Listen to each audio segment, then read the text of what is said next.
Behind the Badge, Illinois, giving you the inside scoop on public safety and those who protect and serve. Hear real stories directly from law enforcement experts and get a chance to ask questions about issues you've always wanted to know more about. You have the right to remain informed. This is Behind the Badge, Illinois. Welcome to this week's episode of Behind the Badge, Illinois. I'm David Hochberg, your host.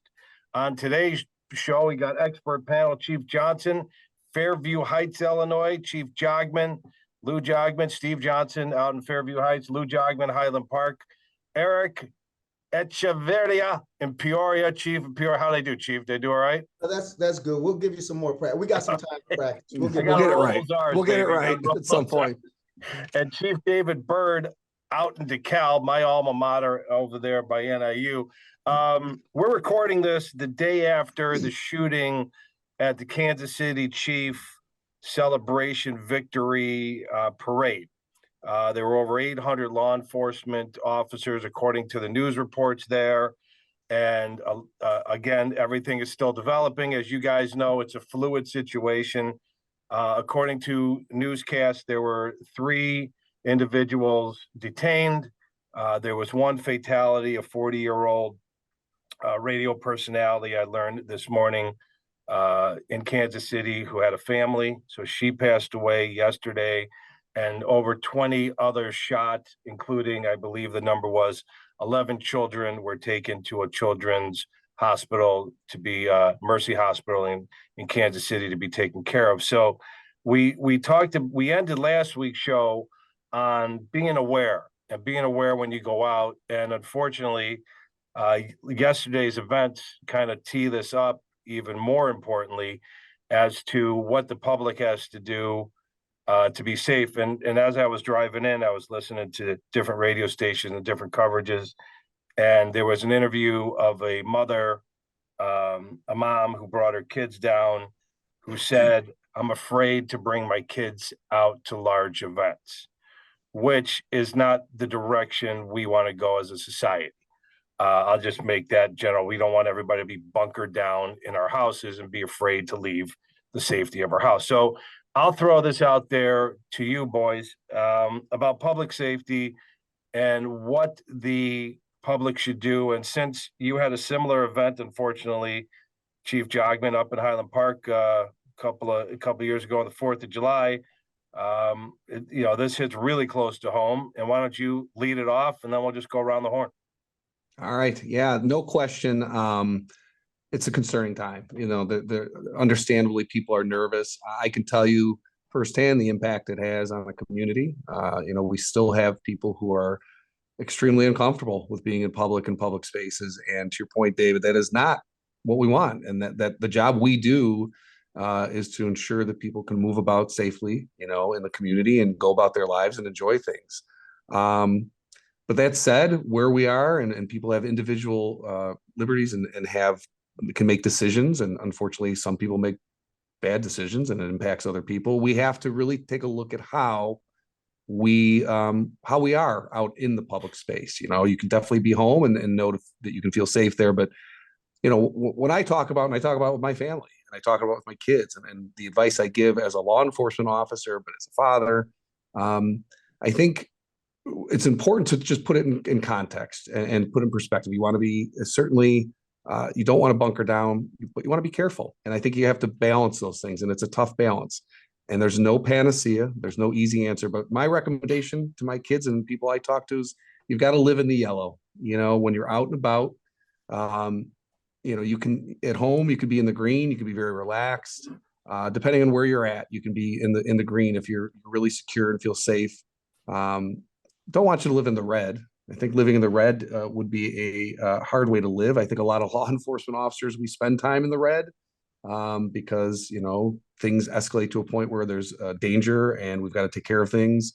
But I think police officers live in the yellow. I mean, I can look around the table. I'm sure they'll mention, but we go out to places, we go out to restaurants, we go out to stores. We're looking around, we're paying attention, even off duty. And if you hear something pop, pop, pop, okay, a lot of people think fireworks. A lot of people think it may be something innocuous. And you know what? Most of the time it might be.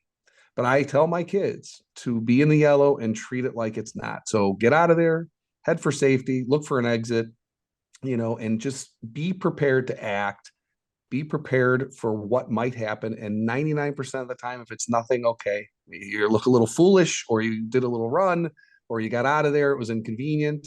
But I think for people in general going to these events, they're lost in the event, they're enjoying themselves, which is great. You're supposed to, and that is the goal. But also balance that by just being aware of what's going on and being prepared to act.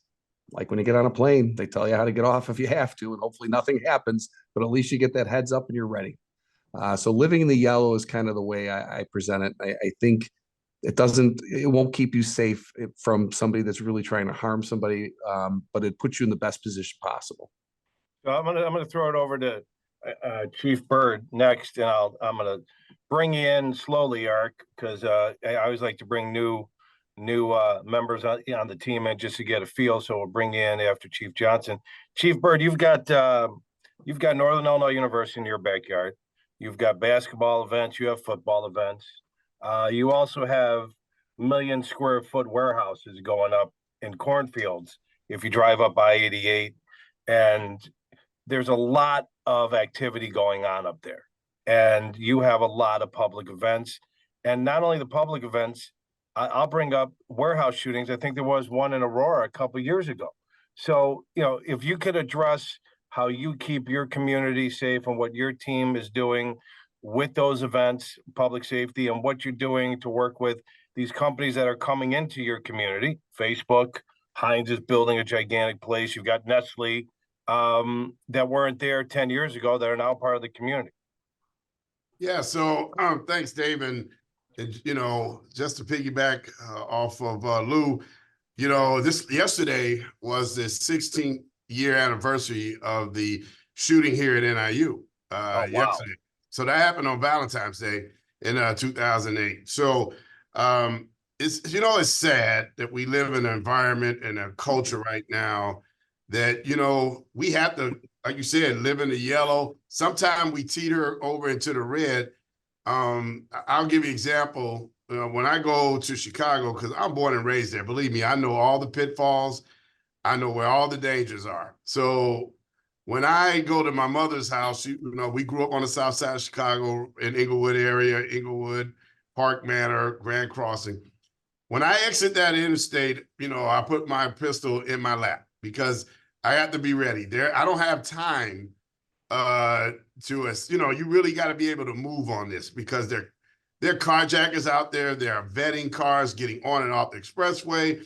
If they catch you at a light, if you're a little bit slow, you're behind the eight ball. You got to find ways to get around and maneuver and navigate through these situations. When I used to bring the kids with me, my kids would want to jump out of the car. I'm like, wait a minute, hold up. You hold up. You don't get to jump out the car here. I was like, you almost have to do recon, which is, I noticed, I tell this story to some of my officers here because their experiences are different than mine.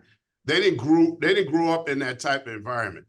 But when I tell you, you have to check the cars in front of you. You have to check the car behind you. I wouldn't let my kids get out the car until I made these, visual checks. And the whole time, my mom is standing in the window with the phone.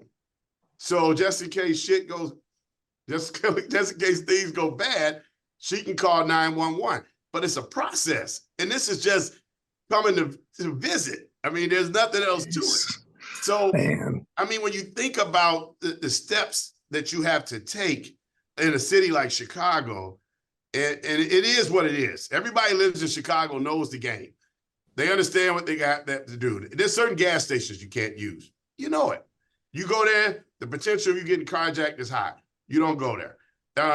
In certain ways, you have to walk down the street. You have to check your rears. You have to check your six. They have the tempo. My mom does it every day. She takes public trans every day. I'm like, Mom, try to be in by at least by 4:30, 4 o'clock. But she has learned to navigate all of this. And she's a 78-year-old woman, right? So one year I wanted to give her this nice watch. And this is just another story, but it was Mother's Day. I wanted to buy her this watch. My sister said, she's like, Dave, don't get her that watch. She's like, she can't wear that watch. And I was like, and I was so, just focused on getting her something nice, you know, that she probably never had. But then she's like, she rides the bus. She's like, she takes the train. If they see that, they're gonna target her. Like, you know, and then and as a police officer, I'll be honest with you, I got lost in that. I got lost in the idea of giving her something really nice. Then I had to really, and then my sister, I was like, you know what, you're right. You're right, I can't give her this because she'll be a target just because I gave her this watch on her wrist. They will target her. And I was like, you know what? Change everything. So I had to dummy down and get her a different watch. So that just gives you just some of, you know, how, you know, this criminal nexus affects, you know, what we do on a daily basis, even to the point of buying presents. So, to circle back to, you know, with the shootings, we try to give, when these big events, high visibility, we try to put as many uniformed officers in the area. Like yesterday, they had 800 officers. 800, and it still happened. Yeah. Even with 800 officers, I'm sure they had drones up, surveying the area. I mean, you know, they had SWAT teams out there. I mean, they had, you know, they got Overwatch over on buildings, you know, overwatching the event. I mean, they have probably had air support at some point. So you take all these steps, Dave, and Lou will tell you, and all these other chiefs will tell you when they have a big event, you go through your checklist. These are the things that you check off. I got to have this. I have to have this. I have canines. I have, you know, vaporweight dogs, which, you know, bomb detection dogs. I do all these things just so this event will go, you know, without, you know, unscathed, without any hiccups, and definitely not have an active shooter. And we do all these things, Dave, and it still happens. So we got to continue to do those steps, high visibility, check off those boxes. That checklist has to be completed. We have to do it every time. Then we got to depend on the community. They see something suspicious, they got to call us. They got to let us know. Even the most smallest thing, we have to know about it. If something doesn't look right, this person doesn't look like they fit, for whatever reason, let us vet it. So when I say us, let the law enforcement vet that person. You know, a lot of times it is the smallest thing. Somebody's just there, he's a loner, they don't look like they're involved in that celebration. Maybe, you know, it just doesn't look right. And then there's, you know, you have to pick up the phone and make that call and then let us vet it. You know, everybody's involved. I mean, the public safety is everybody's responsibility. Everyone, you know, right? Law enforcement, community, you know, it doesn't matter. We all have a piece of the puzzle to handle. So, you know, I know I got a little long-winded, but I just want to show you how the dynamic of the criminal elements that we deal with in our country affect us even to the minute levels. Yeah, and I just add, oh, I'm sorry, Lou, go ahead. just real quick. I'm sorry to cut you off, but yeah, it's heartbreaking, Chief, to hear that about the way, you know, your mom's got to live, and she's not alone, right? There are people all across the country. But I think but I think you put it perfectly. That's what we're doing here with this podcast. We want people to hear the realities of what we see, and to know that they are our partners. And to your point, you said it perfectly, Chief Byrd, that we need their help. You can go to these events. We can do all we can. We will continue to do that. We'll make it difficult for these people to do what they're going to do. Unfortunately, there are going to be times. And so you then have to advocate for yourself as a human being, as a resident, and be prepared. Before I throw it over to Chief Johnson, I remember that day because a fraternity brother of mine got killed in Cole Hall. He got shot. And no matter what you do, if for those listening to the Behind the Badge Illinois, if you've never been to Cole Hall, you come in off the ground and then you go down. Okay, so you're going into a bowl, and the lectern and the stage is at the bottom. It's basically below grade. And this young man, he was just starting his life. Well, he wasn't even in the class. He was there with his girlfriend, and he was a big boy. He was like 6'5". He was a big kid. Dan Parmenter. I apologize to the family if I'm pronouncing the name right. From all accounts, he was a great kid. I graduated, never met him, but he got out through the community, and He went there. He saw this person come from behind the stage, and just started opening up. And he dove and protected his girlfriend, who survived. And so you could, like you said, Lou, like you said, Chief Byrd, you can prepare all you want. Okay, you're sitting in a class on Valentine's Day because you want to be with your girlfriend. Some lunatic comes out with a semi-automatic weapon, starts spraying bullets, and here this kid, was a hero and covered his girlfriend with his body, and he winds up dead. So I thanks for bringing that up, because you never want to forget those that lose their lives over senseless things like that. So, all right, crazy. All right, let's go out to Fairview Heights to Chief Johnson. What type of activities you guys got going down there in your town? And what are you doing to make your citizens aware to be safe? Thanks, to everybody. I just got to say this. When I first met Lou, he was given a presentation over Highland Park and the mass shooting that they had there. And knowing that we were doing this podcast yesterday when it came out what was going down in Kansas City, the first department I thought of was Lou and his people there. And I know today they're feeling this because they were through there, their family was there, all of those types of things. And Lou, I just want to throw that out there. Know that all law enforcement, we know, that brings it back. So appreciate it. So I'll start off with this. So many years ago, my oldest daughter went away to college. She went to Eastern Illinois University, and she's a starving, poor student. So Dad had to come up and take her out to dinner every now and then because she had no money. So I brought my wife and the youngest daughter, and we would go there, and every single time we're getting ready to sit down at that restaurant, of course, Dad gets a call from work. I was running homicide then, and I'd have to step out. So I'd take the call, I'd come back. And when I came back, my daughter, even though she's away at college, she knew exactly where to sit. My youngest daughter knew where to sit. My wife knew where to sit. Now, every time I would go up there and visit her, she would always bring some jobless wonder new boyfriend also. And so whatever this guy's name is, because it changed all the time, he would always sit in my spot. And my spot is the spot that faces the door. Everybody else knows in my family, all my friends, everybody. And except for this jobless wonder. So I'd go up to him, I'd say, "Hey, John, and he'd always cut me off. "Hey, my name's not John, it's Patrick." And I said, "Okay, John, do me a favor." But my point of it is the normal human being doesn't live like all of us do in so many ways. So I think teaching our communities, our citizens, everybody, situational awareness is absolutely critical. So 35 years of doing this, wearing a gun belt, my back is shot.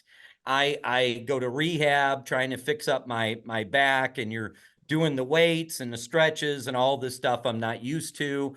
And then I go to pick up something and it happens all over again. I can't walk for a week. I go back, and the nurse literally grabbed me by the shoulders and said, "Steve, don't you teach situational awareness and mindfulness? Before you pick up that lawn chair that has no weight, think about how you do it." And like literally her shaking me changed my whole life, because now when I'm camping and doing things, I think about what I'm teaching everybody else about watching around and doing all that, the difference that it makes, right?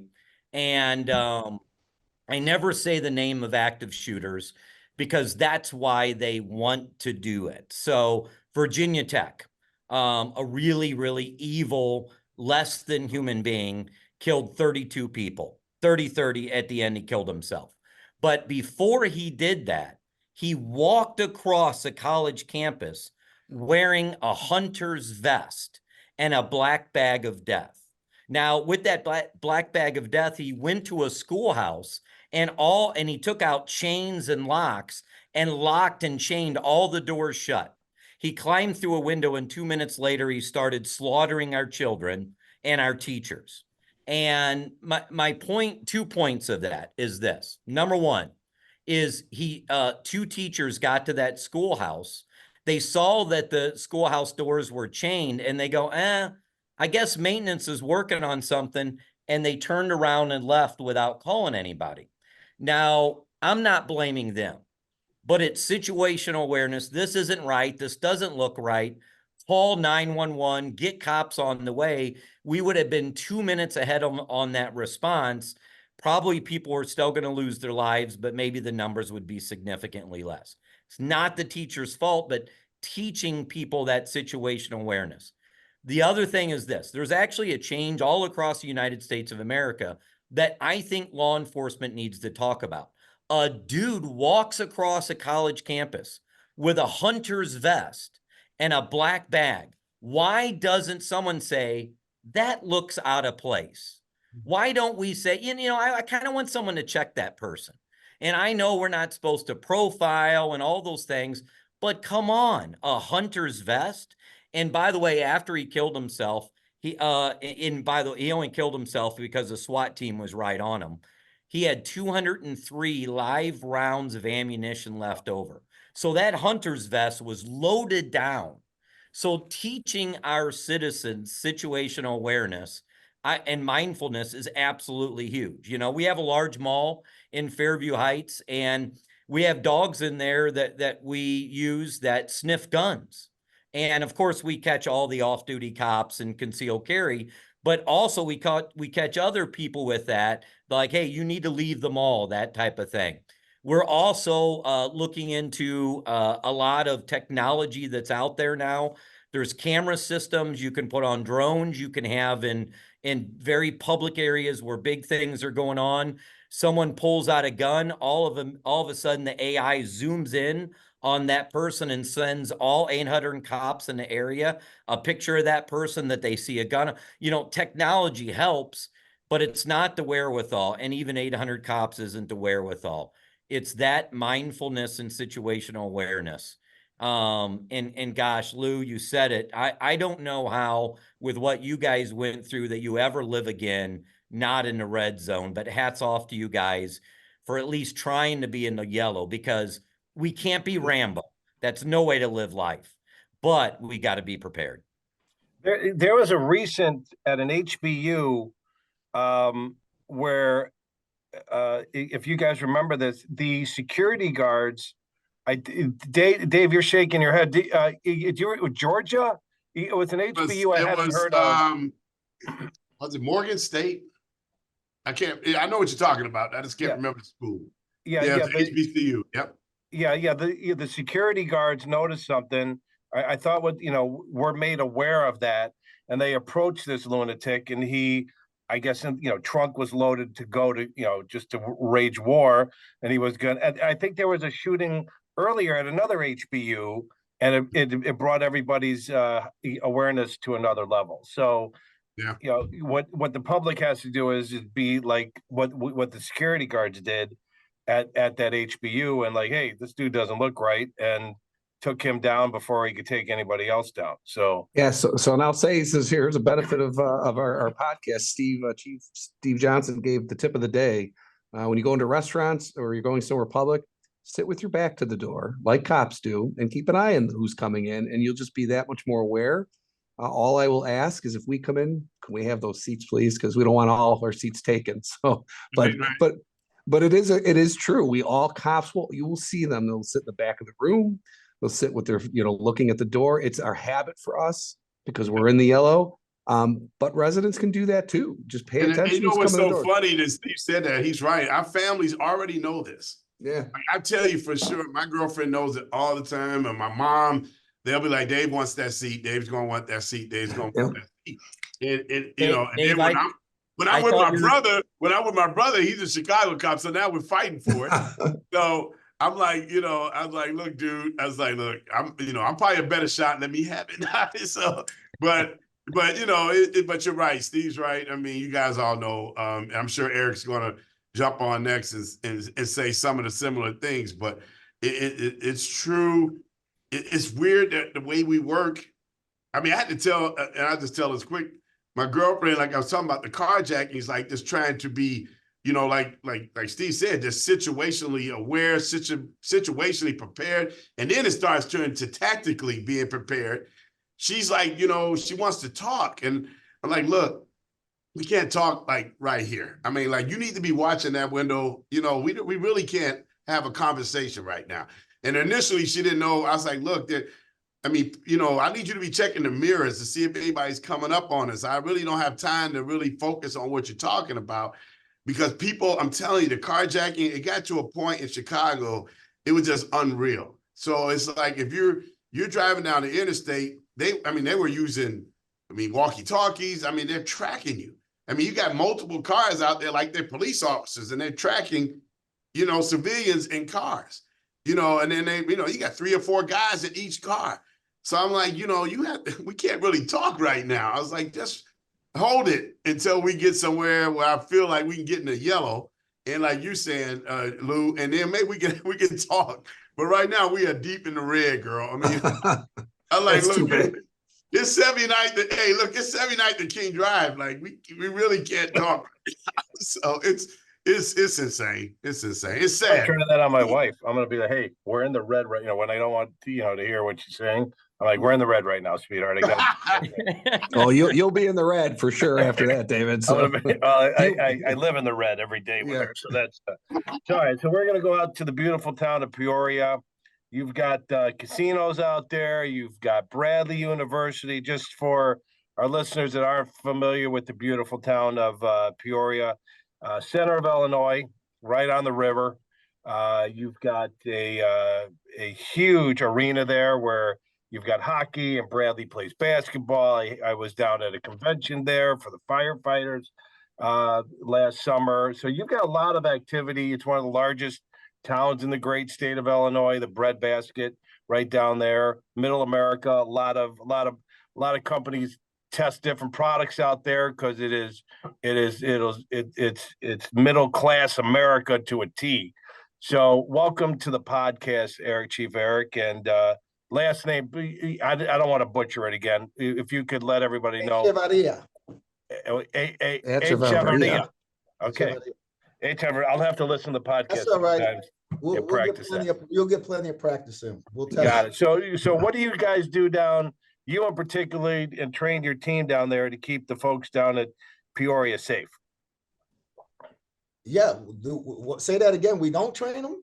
No. What do you guys do down in Peoria, you know, to keep the residents safe and to make them aware of their surroundings? Let me give you a little bit of a background on Peoria. You know, I came from Elgin, so I was in Elgin for 20 some years before I took the chief job here. And I didn't know a whole lot about Peoria, to be quite frank. You know, it's the 5th largest city. It's the 2nd most violent in the state. So we're a very, very busy city.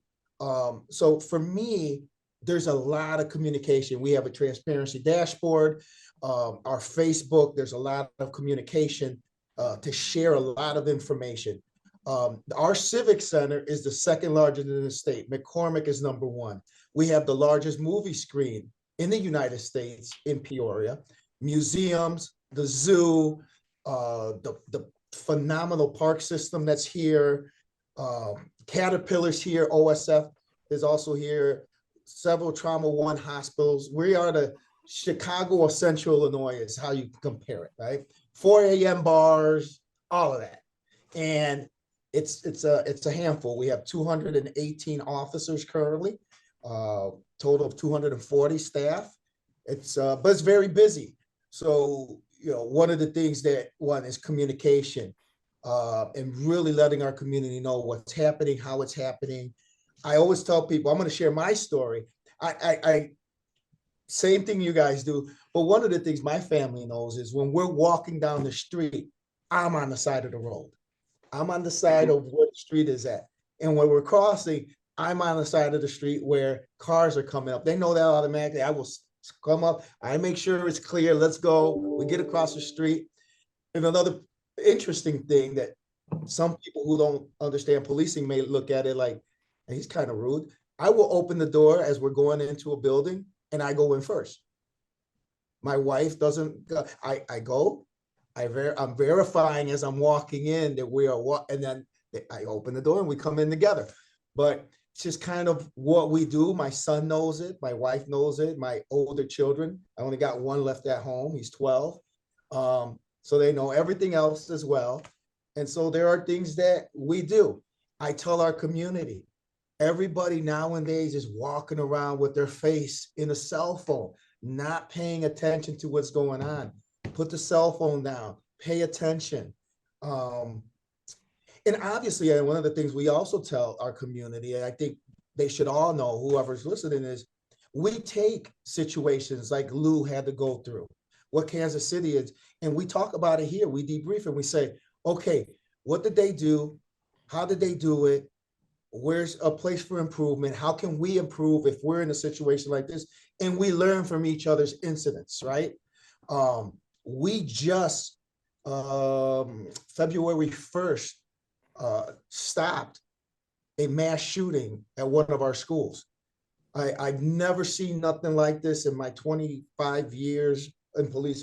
This kid had a full manifesto down to what he would be charged with if we stopped him from committing suicide. Names, addresses, everything, other parties involved, to the point that the Uvalde Foundation has reached out to give us an award because of this, and Secret Services all over it. But again, it's those partnerships between us, and we're a little different here, as in our SROs at the school are employed by the school, the public school district. They're not my employees, but there is a phenomenal relationship and communication between what happens there and what happens here.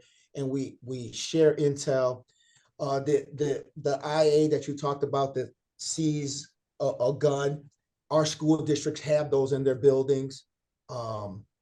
We also have, for us, one of the things that we push very hard is tip 411. If you don't have it, I recommend you look into it.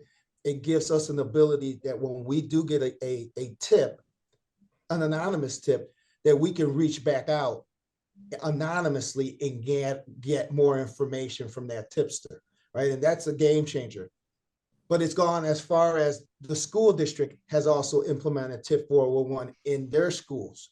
So we're opening up those lines of communication where people are scared to talk, where they can feel comfortable. And then we share, how many tips we've gotten, and we share that throughout the year. So people know, okay, they've gotten 100 tips, but we don't know who they are. So we just want to build trust with the community to know that they can share information with us. Our civic center, so the police department, I have my own SWAT team. I have my own EOD team. We're one of 3 EOD teams in the state. So we get called all over Central Illinois.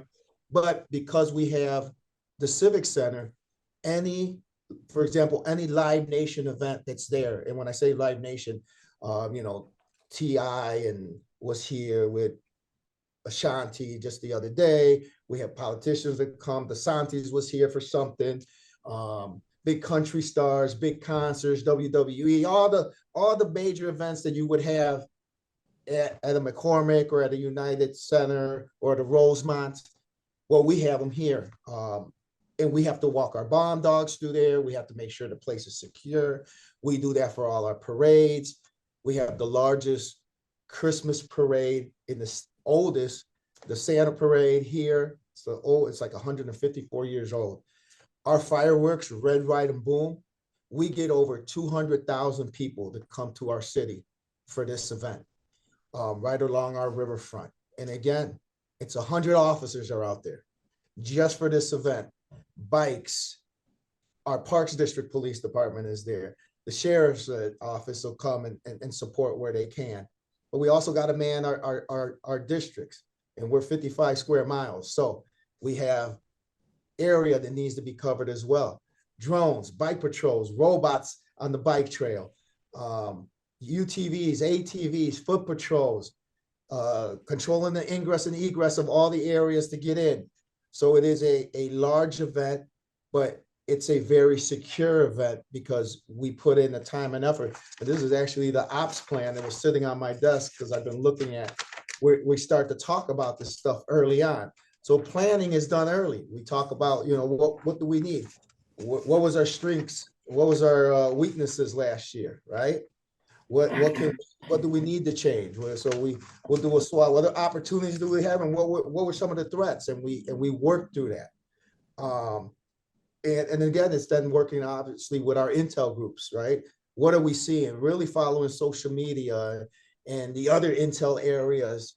You know, we're seeing a lot right now, and we try parents is discourse. I think it's called discourse, where Discord. Yeah, Discord. Yeah, where these kids are in these chat rooms, and you know, quite frankly, that's how we were able to avert this mass shooting. We're seeing things in certain areas that, you know, we have to put in the work in advance, but we also have to take these complaints or this information serious. When we got this information, and we get this information a lot, I'm sure the same way you do in your school district. Kid made a comment, he's going to shoot up the school. You can't sit on your ass and wait. It is time to move. We need to verify. We need to check. We need to get to the house. We need to get the guardians. We need to get the parents. We need to be communicating with the schools, and we need to figure out what's happening. You know, I have one of the poorest zip codes in the nation, the 5th poorest zip code in Peoria. And there's a lot of things that happen because of poverty, lack of education, lack of broadband access, and all of this, and things that are said, mental and behavioral health issues. And we have to also handle some of that with care, and we communicate that with the schools. So when there is an issue, they may have to handle something with a little bit more care, so it doesn't escalate to something else later. But I think communication is really, really important. The days of holding on to information, those days are behind us, and we have to communicate, and we have to talk, and we have to talk to our neighboring, you know, departments. Even if we are the bigger department in the area, we have to find the time to communicate and share, okay, what are you seeing? What are we seeing? Because it will cross borders, right? So I spoke a lot. Now, Lou, didn't you? I just want to build upon what Eric said, Lou. You had some knucklehead kid made a comment, from what I remember. It was all over the news, at least up North Shore, where, you know, I live by Lou up in Northbrook. I think it was last year what Eric was saying. Some kid, you know, said something stupid and they shut the school down, right? You want to elaborate on that and what you guys did? I will. Permission for a point of clarification first? Permission? Yeah, sure. Go on. Okay. All right. So what we do, and I'm going to try to catch this as much as possible, and you hold me to it too as well, my fellow colleague chiefs. What we do in law enforcement, we talk a lot of police jargon. We shorten things for expedience on the radio. We do acronyms. We do all that stuff, but we're going to try to make sure our listeners, so that they understand. So I'm going to say, Chief Eric had two that I just want to make sure people know what they are. SRO, that is a school resource officer. And yes, the SRO works in the school. And if you're fortunate enough to have them, and there's some school districts that may not want them, don't need them, but I think personally, in his case, really paid off. In my case, it paid off to have that officer in the school. But an SRO is a school resource officer. And the other one I saw was, EOD. Chief Eric, what do you want to tell them about that? What's an EOD? Explosive ordnance. I'm sorry. That's all right. Don't be sorry. We do it all the time. It's our bomb squad. So we have bomb squad. There you go. There it is. It makes it easy. I do this. This happens all the time when I'm giving presentations. So I've learned, you know, I will roll through my presentations. Community people will raise their hand. What is an SRO? So we do it all the time. So we're going to definitely try to let our public know. But back to your point, David. Yeah, absolutely. And to Eric's point, and to everybody's point, working with the community is key. These tips and see something, say something should be really the mantra for everybody. Don't be afraid to let us know. Look at what was averted in Peoria. There are many more examples. We had one similar that we became aware of. We're able to intercede. Ours was nowhere near the level of the Peoria one, but it still was unsettling for parents. And we were able to intercede in something. And we just had, it was on the news yesterday because of a tip. We had somebody who was charged with human trafficking. She was, you know, holding people against their will, migrants, and making them pay money and putting them in forced servitude. Right here in Highland Park, and a lot of other atrocious things she was doing. And the only reason we knew was because of a tip. We're not in people's homes. We can't know what's going on unless we work and have trust with our community. So I think, again, this is a very heavy topic for our listeners, and I know it. I talk to my family members and my friends. People are worried, no doubt. And so we give you the straight truth here, maybe the darker side of things, unfortunately, but you need to hear that. You need to hear what's going on. Chief Byrd's, examples. I mean, they're happening. People are living them, and you need to know that. But right, they're living it across this country. But we also want to give you some hope, because it's got to get better. We got to be positive. We all are. We wouldn't be doing this or lasting this long if we weren't. You've got good police officers, good systems in place. We can do our part to keep you safe, but at the end of the day, there's ownership and a partnership, and that's what you need to take away from today. If you're listening, live in that yellow, pay attention, that situational awareness, Steve Johnson said, all the things, partnership, see some, these are all key elements to putting yourself in the best position to be safe. And let me just say this. You are so right. And I don't even want to leave this podcast without telling everybody, do not let them win. And when I say them, the criminal element in this country, go to these events. You should go out with your family. You should do everything that you want to do, because I'm going to tell you right now, if you do not do that, they have won. And that's the truth. And that's why, as much as I worry about my mom riding the CTA and taking the train system in Chicago, I want her to live her life. She's 78 years old. I hope I have her for another 30 years, whatever the case may be. But whatever that might looks like for her, I want her to enjoy herself. I encourage her, go to your class. She goes to Pilates. She does a dance. Good for her. Oh yeah. She does a line dancing class. She goes to the movies. She plays cards at this one bar on the South Side. I was like, Mom, do you have a good time? Enjoy yourself. Be mindful of your surroundings. She already knows this. I mean, I'll tell you a quick story. And this is so crazy. I talked to her this was about 5 years ago. I was with state police, and I was always on the South Side, so I would come check on her. And then she told me, she's like, you won't believe what happened the other day. I'm like, what, Mom? So she tells me she's on the bus stop at 71st and King Drive. She walks past 3 or 4 kids, and they're probably older, 18, 19-year-olds. And she's like, she crossed the street. She saw them coming on her side. She crossed the street. Okay, there you go. You got to be tactical. She moves across. She goes and gets to the bus stop. As soon as she gets to the bus stop, these guys open up on another group of guys. Shots fired all over the place. She runs into the store on the corner. The guy lets her in. Thank God. He had a security door where he could lock it, so he let her in. She went all the way to the back. She got down on all fours, and she stayed there. When everything cleared, the guy was like, hey, it's, whatever, it had been a little time. She jumped back up. She goes back out, and she gets on the bus and takes off. And I'm like, Mom, why did this happen like 3 days ago? I'm like, Mom, why didn't you tell us, And she's like, look, she's like, it is what it is. I had to do what I had to do. It happened. I ran inside. I got safe. I went back out, but she didn't let it stop her day. That's my point.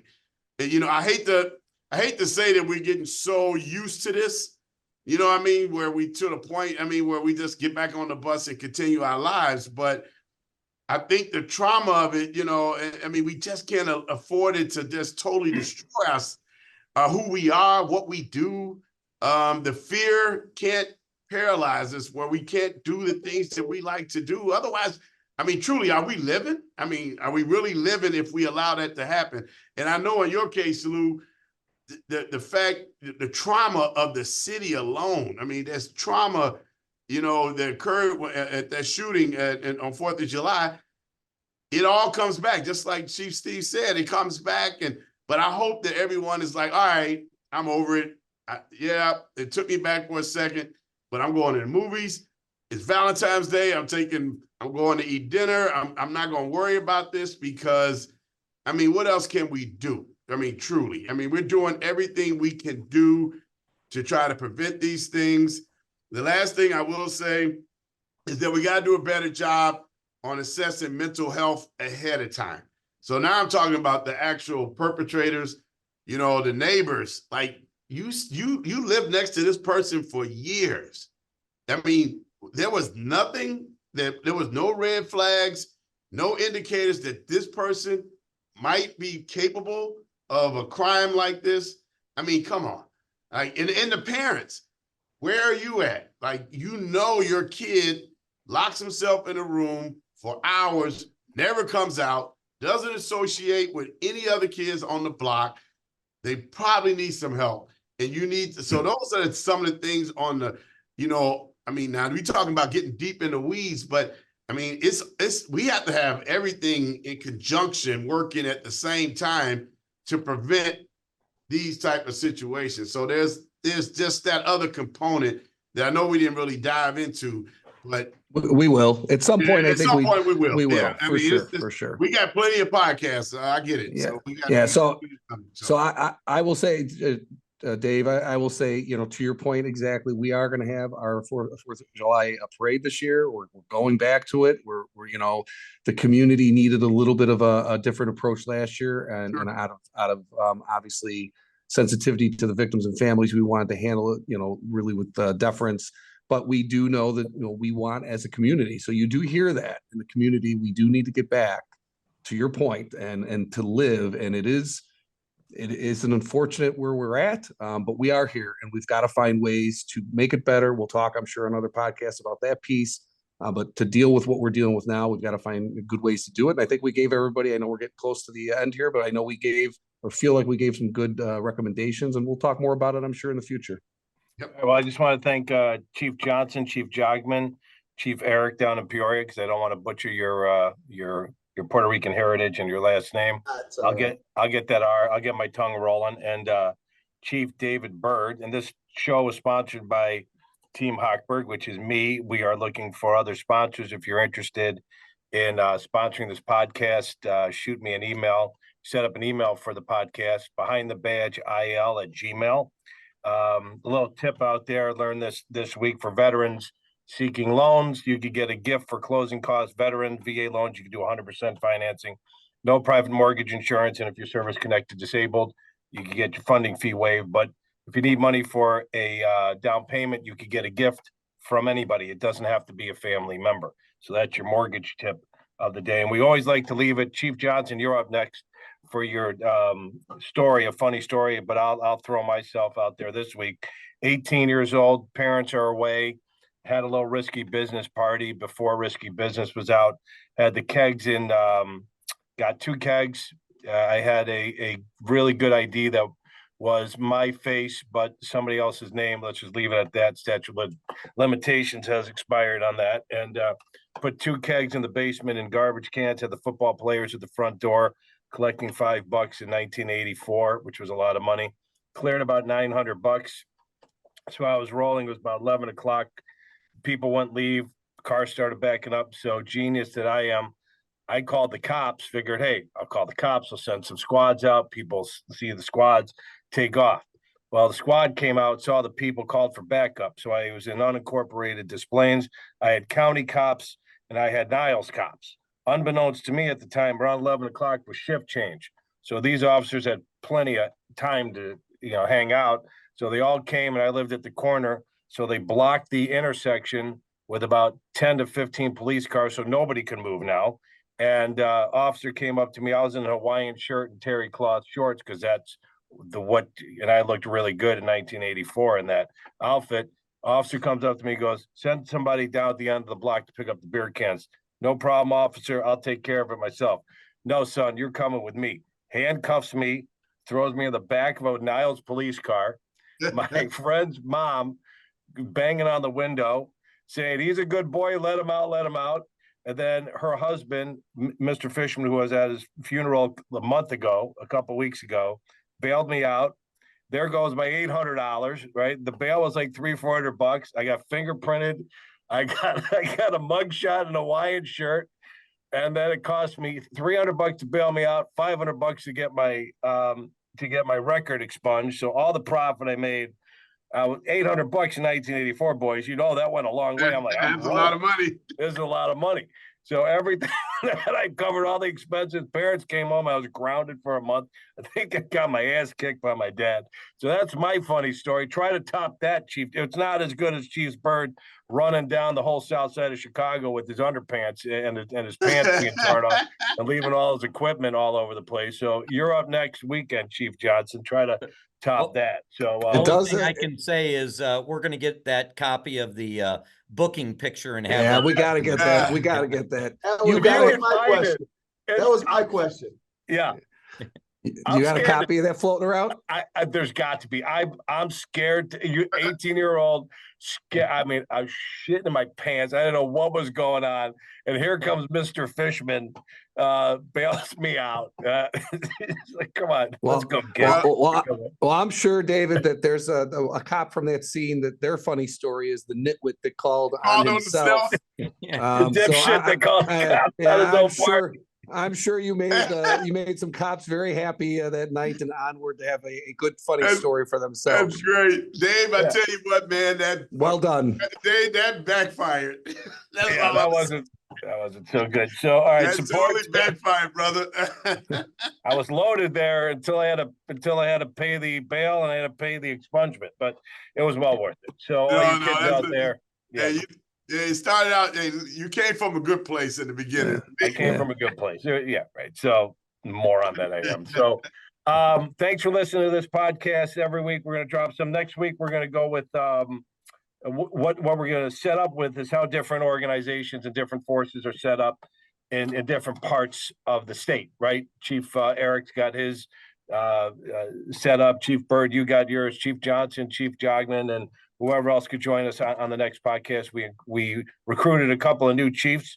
Welcome to the team, Eric. And we want to keep this thing growing. So if you've got any questions, concerns, want us to cover some topics, behind the badge IL at Gmail, share and like. And thanks for listening, everybody. Have a great day.